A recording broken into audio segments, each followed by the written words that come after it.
Yes. All right, we will, I'm gonna finish off chapter 4 just because last week, we were out. I'll try to breeze through it, and complete it all today, and then we can focus on chapter 6, sensation and perception and all that stuff, Wednesday and Friday.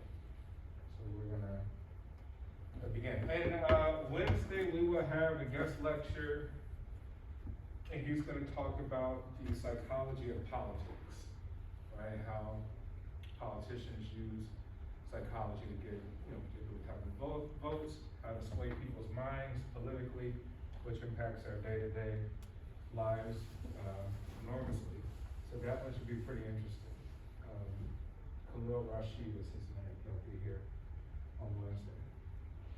Let's jump right into it. Chapter 4, developing through the lifespan. Were you guys able to see the upload with the recorded PowerPoint for the beginning of the chapter on Blackboard? Anyone? There's a PowerPoint? Okay. All right, we'll just start from the beginning. All right, so in this chapter, we're looking at prenatal development from the beginning of your life all the way up to late adolescence or adulthood.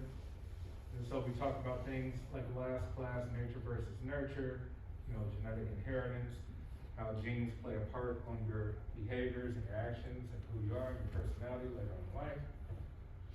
And which parts of development are gradual and continuous, which parts are separate different stages. So there's various stages as we go through prenatal development. Let's move on. First question I want to ask is, how many people believe that we are predominantly today who we are because of our childhood? That's it. How many people believe that we are who we are because we actively today choose to be who we are? Good for the factor. What's that? We are good for the factor. Of us being actively choosing who we choose to be today? Okay. What would you say percentage-wise is cause of who you are today from childhood? The things you can't remember and some things you can. Like 70%. What's that? Like 70%? 70%? That's 70 very- or 80. 70, 80? Anybody else argue against that or have a difference of opinion? All right, I'll argue that we're about 90 to 95% who we are today because of childhood, which means that many things you can't remember, but your parents do, and the people who have raised you do. How they interacted with you, whether you have one parent present, whether you had two parents present, whether you had step parents present, whether somebody was on drugs or any kind of substance, or somebody drank a lot of alcohol, where it was a anxiety-ridden environment for your mom. Those are a lot of the causes for who you are today, and most importantly, who you're gonna be for the rest of your life, about 90 to 95%. Which means that things can happen to you health-wise when you're 40, when you're 50, randomly, when you're 55. Like, where did this come from? This came out the blue. How did I develop this condition? How did I develop this disease? Where did this come from? These are all factors of our genetics in the prenatal phase. These are programmed codes in our genes. Things that switch on and switch off at different points in your life. Now, to you in that present moment, you may be thinking, wow, this is completely new. I have no clue where this comes from. I have no clue why I go through so many struggles in life. I have no clue why I'm so anxious, why I'm so neurotic. Why am I so angry? Why am I so passive aggressive? Why can't I pay attention? I struggle to pay attention. Why do I struggle on my social circles? Why am I the oddball out? Why I don't like to talk to people? Why I talk too much? These are all pre-programmed things in this phase, prenatal phase. before you're even born out into the world. Which means, as we talked before about environment, and actually about environment, we were talking about, hey, while you were actually outside in the world. But what about the environment you were in while you're in your mother's womb? Which means her environment impacts your environment, which ultimately impacts you. So we have to keep this in mind. Who we are today, according to Professor Ross, and most geneticists and most behavioral psychologists would probably say the same thing. You know, some probably say 80, some say 90. I say it's about 90 to 95 who you are today. So if you develop any issues when it comes to substance abuse, you have issues with relationships with people. What we do as psychologists, we have cognitive behavioral therapy, which are called CBT, which is to find the source of your issues. Which is you sitting in a chair, a lounge chair, you're relaxed, you're comfortable. Hey, just talk to me for an hour and a half. Tell me about your past. Why do you think that is? Where does that come from? Where does that come from? Where does that come from? You do that for weeks and weeks, months and months, years and years. And most importantly, some people need someone to talk to forever. Which is most people need someone to talk to. A lot of people don't seek the help to talk to people for their issues. Because of whatever, they're embarrassed, cultural reasons, right? Whatever, it doesn't matter. Religious reasons, it doesn't matter. But people don't go talk to people, and we should. That way we can try to figure out the source, the genesis of where this all comes from. This has its origins. So prenatal of the newborn, at each prenatal stage, genetic and environmental factors affect the development. So you have language forming, language learning, while in your mother's womb. You have preferences to your mother's voice when your mom talks while in your womb. Studies have shown that it calms and relaxes the baby, or the newborn. Well, not the newborn, unborn, rather. Placenta, do we know what placenta is? Yeah. What's placenta? Well, I only know it because people eat it. Okay, besides people eating placenta. Sorry, I was watching the Kardashian show the other day and they like popped up. And they were eating the placenta? Yeah, well, like Kim like tricked her sisters into eating her placenta for Okay. dinner. Yeah, I mean, a lot of people eat it, or, different cultural things, whatever. I have 2 small children, and I take a picture of it just because I'm fascinated by it. You know what I mean? If you're having a kid, you're just fascinated by it. Probably I'm not eating it. It looks disgusting. But placenta is used for nourishment, it's used for oxygen, it's used to flush out different toxins, viruses, protect you from bacteria, and get rid of waste. So it's a process of taking in and extracting just like we would as adults for every different thing. We talked before about fetal alcohol syndrome and teratogens, so we'll skip that. A big one is that maternal stress increases risk for health problems. So if mom is having a lot of stress, baby will develop health problems earlier on in life, while still in the womb until being born, or later on in life.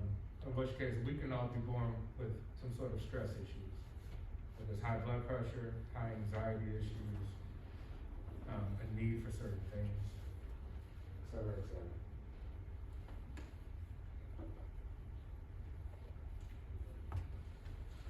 cetera. As newborns, we're pretty confident, so we're doing things, we're active while we're in the stomach. So we get automatic reflex responses, rooting, sucking. You see image of the unborn sucking his thumb, startling movements from different sounds, voices, grasping, you see it reaching for things, habituation, gazing, focusing on certain things.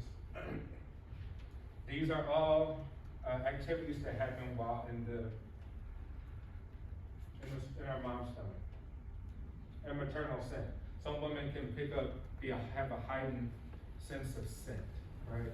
And that scent can make them noxious, or they maybe make them have particular cravings. And the babies will also react to those scents as well too.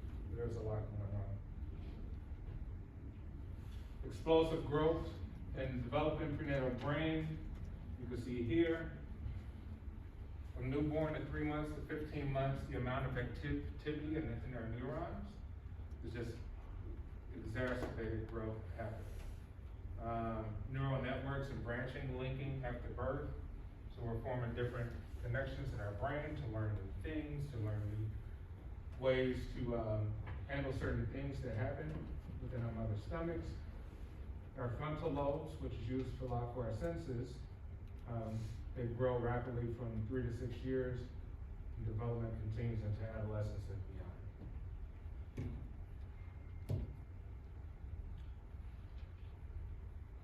Here's just an example of an impoverished environment of a lab rat. We're going to look here at the impoverished rat brain cell. So we can see here that this rat is isolated. It's in a smaller environment and has nothing more than just water to sustain itself. Right? So its brain cell is impoverished, has less neural branching, has less neurons, less neuroplasticity. Here we have an enriched environment, which means this is a social group. These rats can interact with each other, communicate with each other. They have water, they have little obstacles, they have things to do, they have activities, and they have a larger environment overall. These have enriched brain cells, which means they have more neurons, they communicate better, they learn better. And so if we can attribute rats also to humans, which we can, that's why we use lab rats, we could say the same thing about impoverished children. That those who grow up in impoverished communities, an impoverished household, an impoverished social group, they will particularly struggle with learning, understanding, communication within social groups, while others who grow up in more rich environments just seem to have a better breath of it all. So if you meet people and you can understand their background, whether they were impoverished or not, it doesn't relate to all, but for many, you could say that there's some impoverished learning and impoverished brain activity. So we could relate these to human beings as well.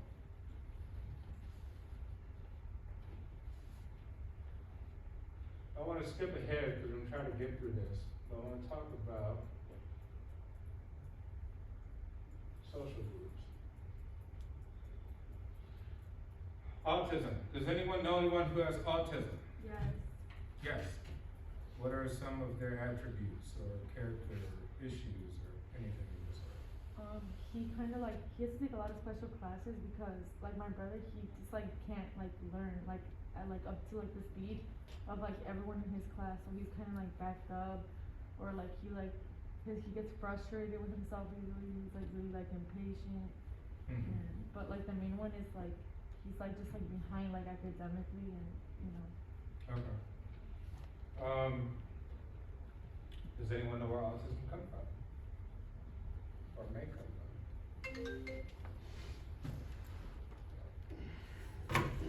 Autism can come from anything we talked about before, right? Bad environment for mom, that can create autism. It can create issues with the person's frontal lobes, their brain. Drinking, substance abuse.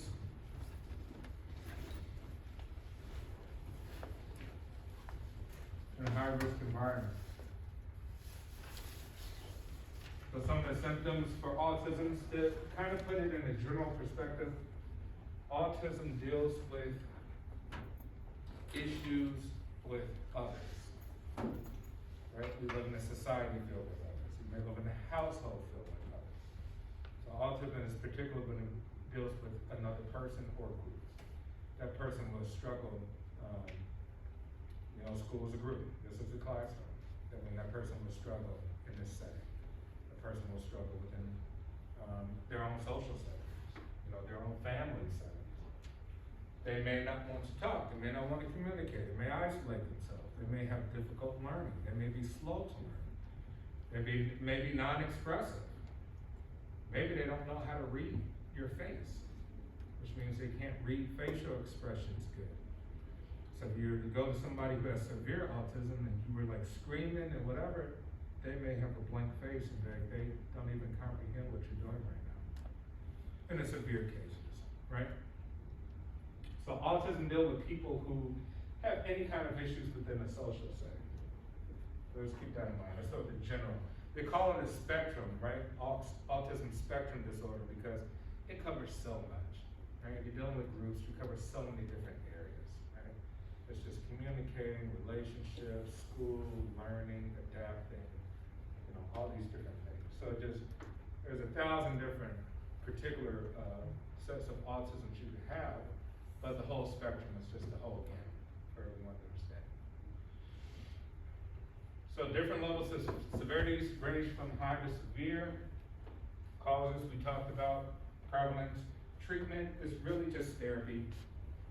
So treatment for autism is therapy, which is going to talk over and over and over again. The last options are medication when you're looking at someone who has severe depression because of autism. It could be suicidal. They could be just harmful to others. Things of that nature.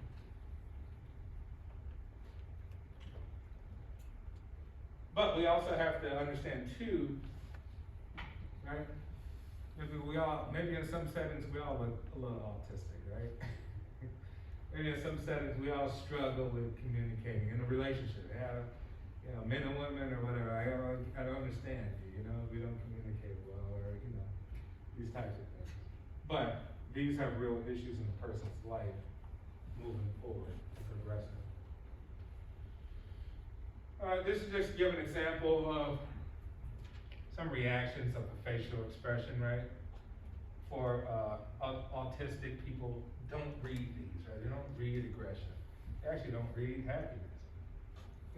This may be the expression they give for everything. They could not even read when people are shocked at something, right? So, kind of like if you think very similar to sociopathy, right? Sociopaths, where it's like, oh, these are people who don't have conscious feelings about anything, right? These are people who just don't care. Half the world we love, they're just kind of, oh, okay, whatever. But a little bit different. These people are not able to read emotions from animals, from human beings, whatever. So if you had something like that, you would have some difficulties communicating with people, right? Because that requires us to communicate and be able to read each other's expressions for our conversations to even move forward. So you can see how something like that can just really be impactful or detrimental. So our social development, we talked before, familiar faces and voices. Babies prefer familiar faces and voices. They get anxiety if they don't, know particular voices or faces. They get anxiety from those people. We talked about coos and goo-goos, right? Babies make these sounds as they develop. 8 months, talked about stranger anxiety, which is the same as familiar faces. Anxiety disorder around 13 months. From parents' peaks. So they start having anxiety, depending on how their parents, start to really foster them or kind of move with the children, right? Which means if you're a newborn parent, you may face anxiety, you be frustrated. You also post that frustration on the child or so too, and they'll have anxiety. Attachment theory, attachment disorders, emotional ties to another. Anybody here have witnessed attachment disorders? Or know anyone with attachment disorders or can give an example? What's an example of an attachment disorder? Or even a phrase someone would say.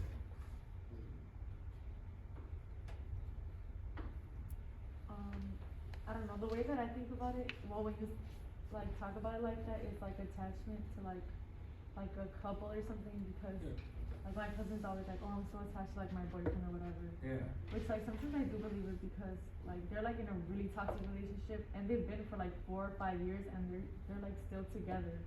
That's a perfect example. And it's like a forced relationship, and I'm like, you need to like leave him, or like I hope that he leaves you, cause it's like so toxic. But she's just so attached to him, and they always go back to each other, no Yeah. matter what. Like they're cheating, the line, they still go back to each other. Yeah. That's a perfect example. That's a real world example, right? Attachment disorder is normally mean with a significant other in some sort. So we're in this relationship here, people say, oh, I can't live without him, her, whoever.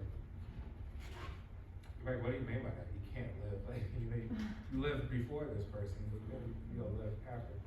But attachment disorders, why we become attached, why do people, actually was watching a show the other day, and it was, I forget the name, but it's where people have been married like multiple times, right? And they wanna get married again. There's one woman on there, I think she's been married 11 times, right? And kinda like, well, what's the need for being married so many times? This is a clear example, right? People have an emotional tie to people or peoples over and over and over again. And it becomes very detrimental to their life, because it creates anxiety. It creates this need, this desire to only feel fulfilled if we have someone close to us, even if it's toxic, right? Even if a person abuses you or whatever. That stems from childhood, right? It stems from whether your parents gave you enough hugs, whether they're supportive, whether they're close, whether they're very distant. Oh, we don't hug in this family, you know? We don't do that, we don't do that, you know? It just, was there enough love at the early stages of development? That will lead later on in life to your issues with relationships, or the good parts of dealing with others, right? So you guys need to focus on that too. Like think, you know, if you think you're like, hey, mom and dad, how was it like when I was 1, 2, 3 years old? You know, what was going on at that time? You know, where was dad? Where were you, mom? How were things? And you know, you can find some pretty interesting things if your parents are honest about those types of things. About why you kind of form who you are and how you deal with others now, relationships. You know, like, hey, I have real issues communicating with my girlfriend, with my boyfriend, lifestyle, I argue so much, but I need to be with you all the time. That is attachment disorders, right? Seeking closeness and separation distress. I'm distressed because that person's away. I can't be away from you for 3 days, it's too much, a week.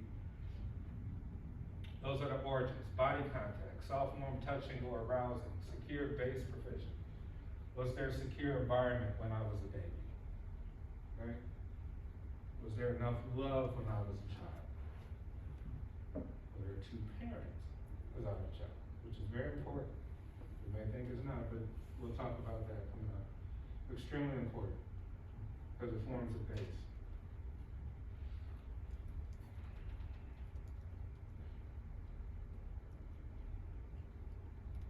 So insecure attachments, secure attachments, which basically mean trust, right? Those are issues, later on we deal with trust. We have secure attachments. I know my mom will be there. I know my brother will be there to look after me, right? I know if I need something, I can call this person. I know that for a fact. Or, if you have the attachments where you're like, hey, I'm not so sure. You know? My dad left me when I was 2 or something, right? I'm not so sure. I don't know. Those develop into trust issues with other people. Man, I trust you. I don't trust you. I don't trust anybody.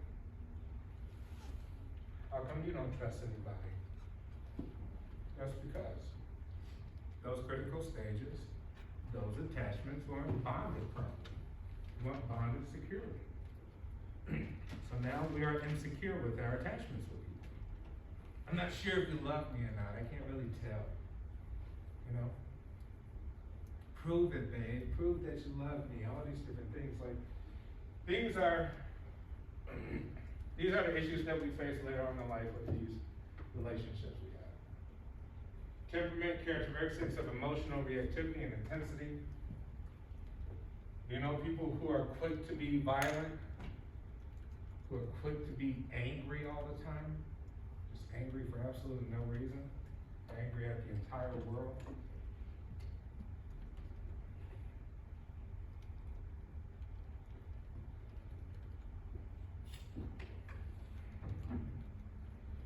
Who here feels that they're angry all the time?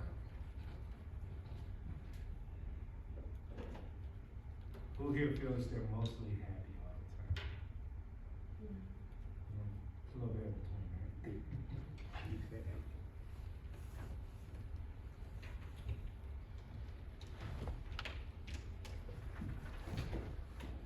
Dual pairing positives.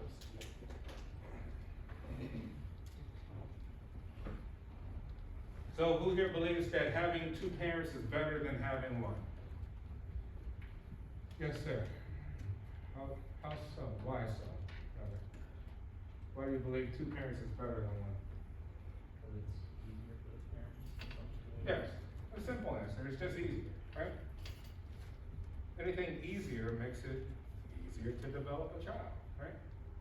There's just one person that's very difficult to develop a child. And we said if you don't develop a child properly, then we have these issues as adults. Dual parent positives, father's love and acceptance is comparable with mother's love and predicting, right? Mom kind of knows what's going on with you all the time. Mom has motherly intuition. She knows when something's wrong, right? But dad is there to normally accept things and support. You come from your mother's womb, so mom kind of already knows. She can sense and feel it. So mothers love predicting offspring's health and well-being. Active dads are assuming more caregiving. Happier relationships and fewer divorces are tied to couples' shared housework.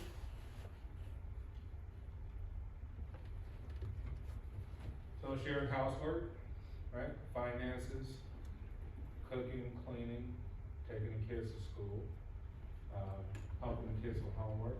Just doing the basics, more support. And parent gender does not affect children's well-being, according to the studies.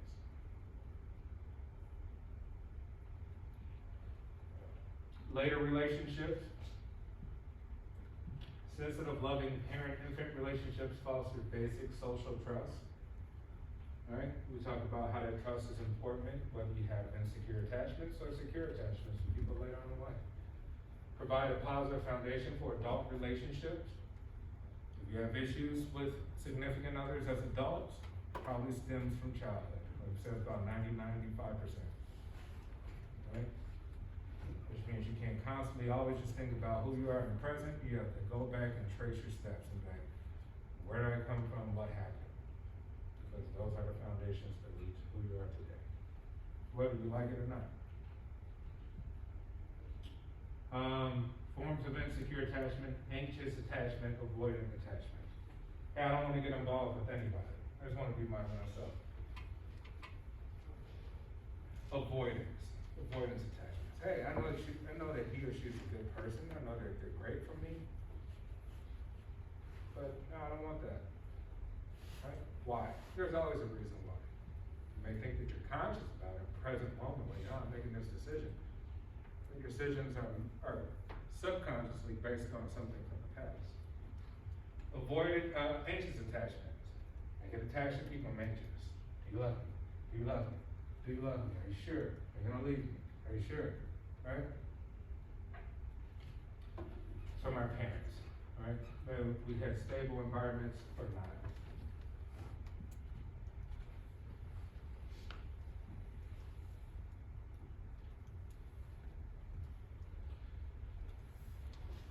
Children who experience enduring abuse do not always thrive. Pretty well understood. Outcomes of adopted Romanian orphans, don't even know about that. Abused children's brains may contribute to heightened reactivity. Stronger startle responses as infants. A lot of anxiety, a lot of responses as infants can impact our brains. right? We talked about the environment of the mom, and she's in a household that's very chaotic. If she has to, move from place to place, if she doesn't have support, baby's brain can be impacted, right? But later on, that impacts us as adults.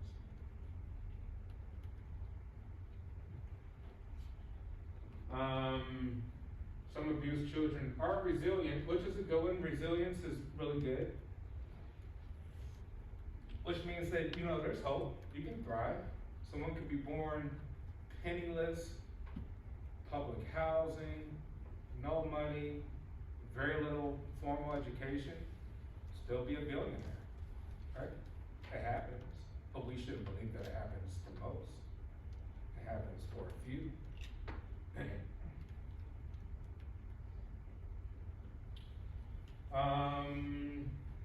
But also develop mental toughness, which is good too, right? So we don't want to say, hey, I'm going to be bad because I grew up in a bad environment, the outcome's just going to be really bad. No, there's possible, attributes of strength that you can gain from having certain environments. But you have to adapt, which means you know how to adapt very well. So you develop mental toughness, right? Someone's paper during an exam, talked about growing up in the streets. Right? Like growing up in the streets, which means like you can learn how to navigate in real world environments. You know how to predict violence, you know how to predict danger, you know how to hustle good to make money. Those are good characteristics to learn in any walk of life, right? But just because you may come from that environment, don't mean that it's going to impact you in a negative way, right? You can develop mental toughness and use that as an attribute. I, for one, I told you guys I have 13 brothers and sisters, right? When I was born in Chicago, we lived in Cabrini Green Housing Project. So I was born in Cabrini Green. Went to 13 different grammar schools. We traveled a lot, state to state. And not to say that any of it was negative for anybody, because none of my brothers and sisters have been like locked up or anybody really on drugs or anything. Everybody's been okay. But it means that the environment, it wasn't all bad. There's times where we, had a house or did or whatever. But there were times where it was rough, So I would say maybe formally, I went to maybe like before high school, let's say elementary school. I probably went to only like 3 or 4 years of actual real elementary school. But back then it was different, You could get away with a lot of absences and things like that. But the point is to be resilient, right? Resilience, you can form resilience to adapt to new environments so that you're able to be successful.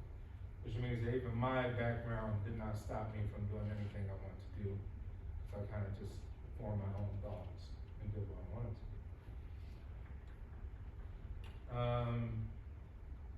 But my dad, not so much, right? So my dad is Sicilian, and he used to do work for the Sicilian Mafia here in Chicago, right? He used to work with a lot of big-time Mafia guys and do a lot of bad things. But his childhood was really bad too, because his dad kind of abandoned him back in New York after they came over from Sicily, abandoned him back in New York, and I think that kind of stayed with him. So his whole life he kept looking for more love. And looking for that, he had a lot of women and a lot of violence and things like that. So, it can be negative, it can be positive, depending on resilience, right?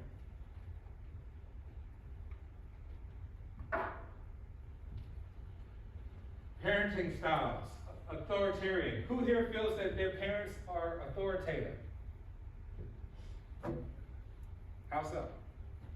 It's not really something you explain, it's just that something that you.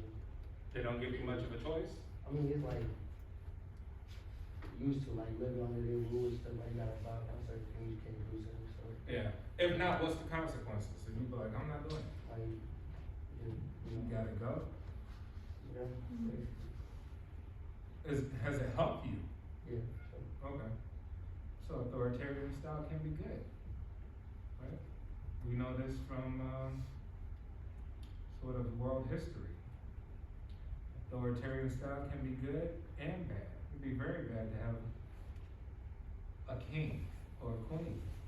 But also, it could be very bad if you don't have a king or a queen. We may never come to be together.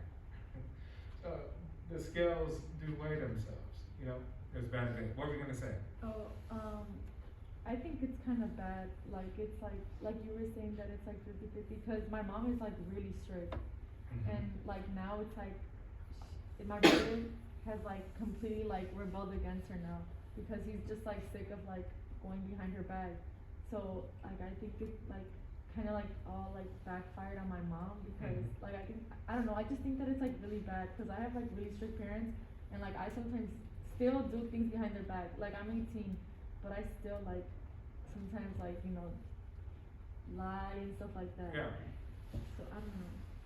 Yeah, well, I mean, so it's saying, looking back, right, let's say early childhood, your parents may have still had that authoritative style before you even had those type of memories that you remember.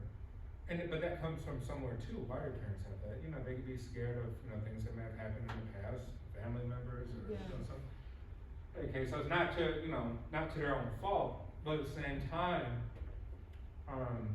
you know, kind of according to Freud, you have oral, anal, phallic, and then there's the fourth stage, which means as you move through these 4 stages of development, oral, what's oral?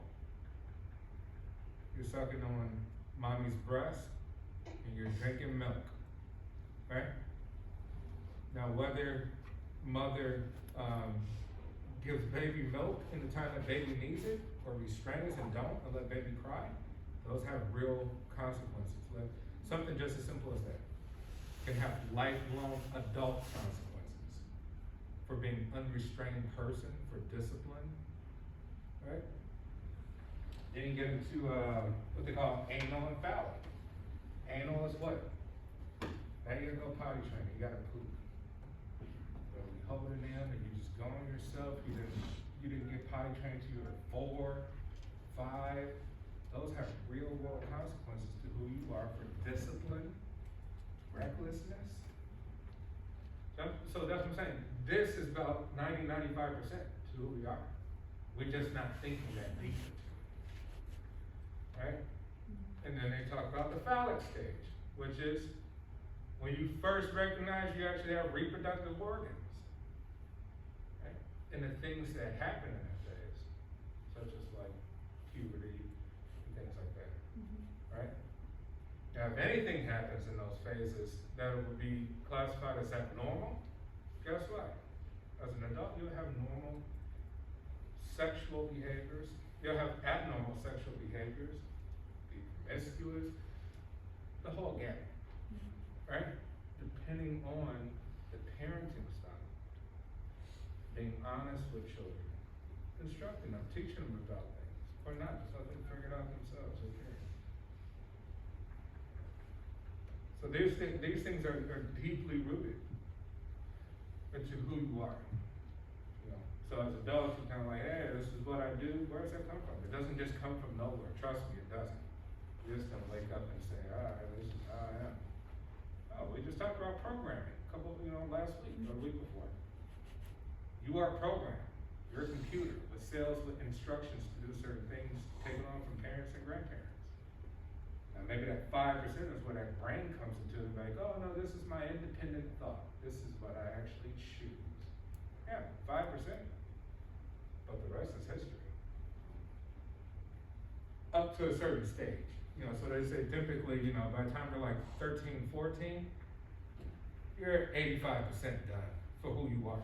You know, you're gonna kind of have the same behaviors over and over and over again. They'll just be different.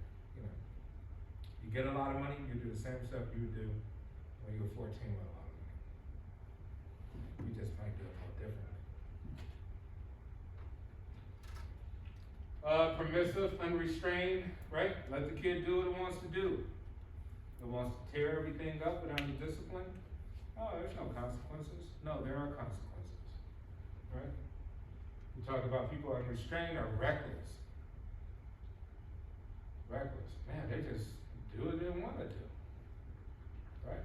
You don't care about the law, authority, what authority? I'm gonna get away with it, who cares? Mom and dad will take care of it. Mom and dad take care of it back then, they'll take care of it too. Yeah.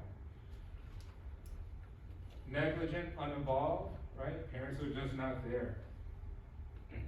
Or we can just say, you know, one parent taking care of the child for the most part.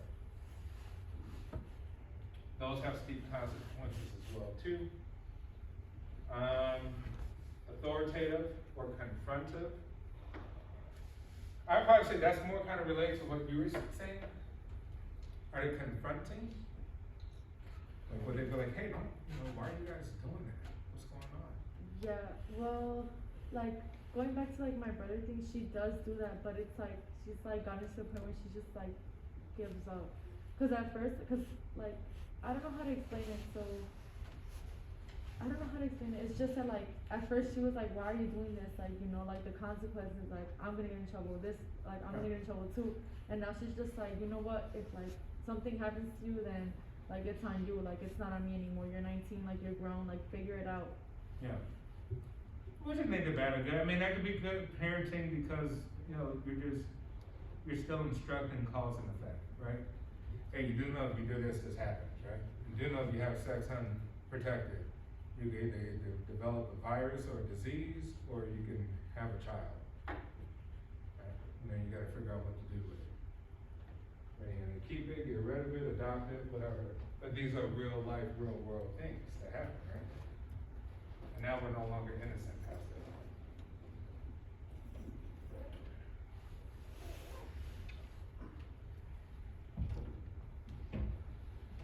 Alright, we'll end off with this. Culture and child raising. All child raising advice reflects advice givers' values. What are parents' values? Cultural values that vary across time and place. Right? You guys are from a new generation. My generation is the one before you. You guys have different values probably than my generation does, right? You probably have a lot more acceptance of things, right? Kind of everything goes. Back, you know, when I come, and probably even before me, it was even more strict. Neither bad nor good, it just is, right? But there's a difference. Time and place. Time. We're in Chicago, we're here. It's a different time and place. A long time ago, it's a different location. Children thrive under various child raising systems. North America, upper class, British, Asian, and Africa. I've been to Africa. The practices and customs for raising children completely different. You know? They're wonderful in my opinion.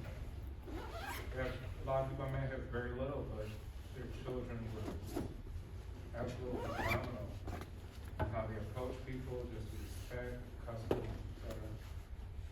Asians, you know, kind of come to look a lot, may come under some more authoritative rule, you know. This is how it's done, don't deviate from the plan. If you do, you're ostracized from the family. This is how it's done, this is how it's done. You know, don't sway out too much. Upper class, British, North American, anyone here British? Anyone here been to Britain? UK? Nothing? Okay, there's a whole different, the way they bring their children up under the British rule. But we'll get into that more later. We'll end off here. Any other questions before you guys go?